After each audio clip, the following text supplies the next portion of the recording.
भारतातील कर्नाटक किलार जिल्ह्यातील मदनहडी या अतिदुर्गम खेड्यात 1861 साली 15 सप्टेंबरला देशाच्या प्रथम व श्रेष्ठ अभियंता मोक्षगुंडम विश्वेश्वरय्या यांचा जन्म झाला। भारतरत्न या सर्वोच्च पुरस्काराने सन्मानित झालेले विश्वेश्वरय्या यांच्या जन्मदिनी संपूर्ण भारतात अभियंता दिन म्हणून साजरा करण्याची प्रथा सुरू करण्यात आली होती। यालाच अनुसरून दरवर्षी 15 सप्टेंबर रोजी अभियंता दिन म्हणून संपूर्ण देशात साजरा केला जातो।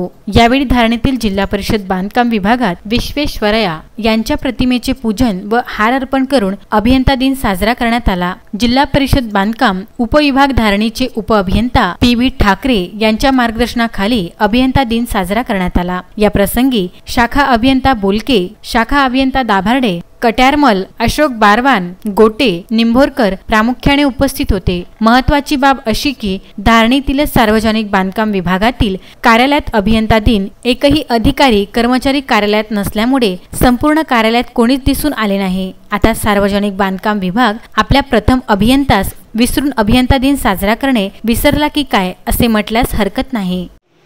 संघटनेचे किंवा अभियांत्रिकी युगाचे जेवढे काही अभियांत्रिकी तयार झालेले आहेत त्यांचे गुरु आणि त्या गुरुला आम्ही आज अभिवादन करतो आणि त्यांचे जे